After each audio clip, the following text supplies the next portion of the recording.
Sir, നമ്മുടെ വിദ്യാഭ്യാസ രംഗത്ത് പരീക്ഷാ സമ്പ്രദായത്തിൽ, പരീക്ഷാ രീതിയിൽ അങ്ങ് വരുത്താൻ പോകുന്ന വിപ്ലവകരമായിട്ടുള്ള മാറ്റത്തിന് കേരളീയ സമൂഹം എല്ലാ കാലത്തും അങ്ങയോട് കടപ്പെട്ടിരിക്കുമെന്ന് ഞാൻ കരുതുകയാണ്. സർ, ഞാൻ സൂചിപ്പിച്ചത് വലിയ മാറ്റം ഉണ്ടാകണം സർ പരീക്ഷാ സമ്പ്രദായത്തിൽ. എങ്കിൽ മാത്രമേ നമ്മുടെ വിദ്യാഭ്യാസ നിലവാരത്തെ നമുക്ക് മെച്ചപ്പെടുത്തി കൊണ്ടുവരാൻ സാധിക്കൂ.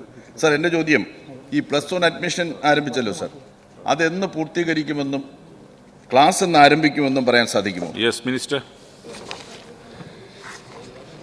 സാറേ, ഏറ്റവും 3ാം അലോട്ട്മെൻറ്റ് ഇന്നലെ രാത്രി പ്രസിദ്ധീകരിച്ചു. മുഖ്യ അലോട്ട്മെൻറ്റ് പ്രകാരം പ്രവേശനം നമുക്ക് ജൂൺ മാസം 21-ന് പൂർത്തീകരിക്കുമെന്നാണ് പ്രതീക്ഷിക്കുന്നത്. നമുക്ക് ജൂൺ മാസം 24-ാം തീയതി ക്ലാസ്സുകൾ ആരംഭിക്കാൻ കഴിയുമെന്നുള്ള നിലയിലാണ് പ്രസിദ്ധീകരിക്കുന്നത്. ഇതെല്ലാം സമയബന്ധമായി തന്നെ പോവുകയാണ് സാർ. പ്രഖ്യാപിച്ച സമയത്ത് തന്നെ കാര്യങ്ങൾ നടത്തിക്കൊണ്ട് പോവുകയാണ്.